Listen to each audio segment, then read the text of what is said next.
അത് ഉച്ചക്കഞ്ഞിക്കുള്ള ക്യൂ അല്ലേ അത്? ആണോ? വാ നമുക്ക് കയറി നിൽക്കാം. അയ്യോ തിരുമനസ് ഉച്ചക്കഞ്ഞിക്കുള്ള ക്യൂ അല്ല, തിരുമേനിക്ക് തെറ്റി. അത് ബിവറേജ് ഷോപ്പാ, മദ്യശാല.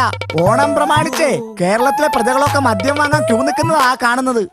തിരുമേനിക്കപ്പ കാര്യങ്ങളൊന്നും മനസ്സിലായില്ലേ? ദൈവത്തിന്റെ സ്വന്തം നാടായ നമ്മുടെ കൊച്ചു കേരളത്തിൽ ഇപ്പൊ ജനിച്ചാ മദ്യം, മരിച്ചാ മദ്യം, 28-ന് മദ്യം, ശവപ്പെട്ടി വാങ്ങാൻ പോയാ മദ്യം, പെണ്ണും പിള്ളയുടെ കെട്ടുതാലി പൊട്ടിച്ചാ മദ്യം, അടിയന്തരത്തിന് മദ്യം. ചുരുക്കി പറഞ്ഞാൽ നമ്മുടെ കൊച്ചു കേരളം ഇപ്പോ മദ്യ കേരളം എന്നാ അറിയപ്പെടുന്നത്. അധിക നേരം ഇവിടെ നിക്കണ്ട, നിന്നാലേ ഷെയർ ഇടാനായിട്ട് ആരെങ്കിലും വന്ന് പിടിക്കും. നമുക്ക് പോകാവാ. അപ്പൊ നമ്മുടെ വാഹനം ഇവിടെ ഉപേക്ഷിക്ക. ഏതെങ്കിലും പ്രദേശം ഇത് വിറ്റ് ഓണത്തിന് എന്തെങ്കിലും മേടിച്ചാൽ കുടിച്ചോളും. ശരിയാ, നാം എന്തെങ്കിലും കൊടുത്തെന്നായിക്കോട്ടെ. അതെ സാറേ, വയറ്റിലേക്ക് പോയിട്ട് 2 ദിവസമായി സാറേ. കൈ അയച്ചു വല്ലതും തരണം സാറേ. കൈ വലിച്ച അവിടെ തരട്ടെ. ഒന്ന് പോടാ അവിടുന്ന്.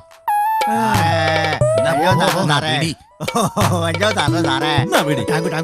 സാറേ സാറേ 120 രൂപയായി. ഒരു പൈൻ്റ് ഉള്ള കാശായി. ഒരു പൈൻ്റ് വാങ്ങ സാറേ. ഓശാറിന്റെ പൈൻ്റ് വാങ്ങും സാറേ. എടാ പിച്ചേണ്ടി കാശ് കൊണ്ട് പൈൻ്റ് അടിക്കാൻ കാശാ സാറേ. അങ്ങനെ പറയുന്നത് സാറേ. ഇങ്ങോട്ട് മാറിക്കോട്ടെ, ഇങ്ങോട്ട് മാറിക്കോട്ടെ. ഇത്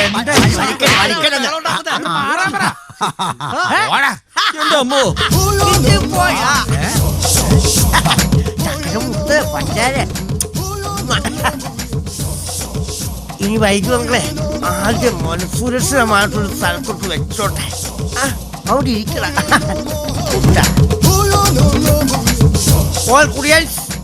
നിങ്ങളെല്ലാവരോടും എനിക്കൊരു കാര്യം സംസാരിക്കാനുണ്ട്. ഇത് ഇന്നലത്തെ സൂപ്പർ സാധനം. ഇന്നലെ അടിച്ചിട്ട് ഇതുവരെ കിട്ടൂട്ടു.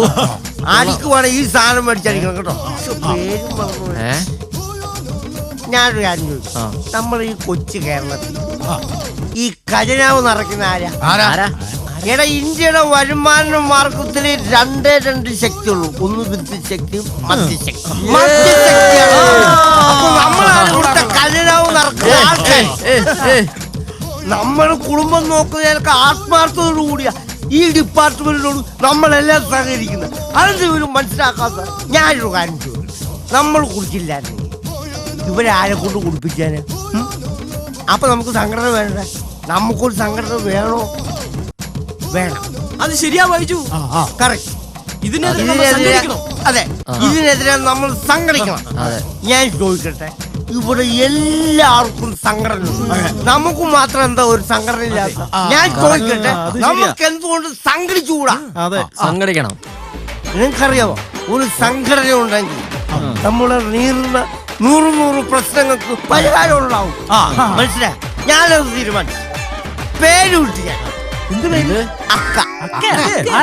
എടാ, നിന്റെ വീട്ടിലെ അക്കടെ കാര്യല്ലോ പറഞ്ഞു. അല്ല, ആൾക്കാരല്ല, ആൽക്കഹോളിക് കുടിയൻ അസോസിയേഷൻ.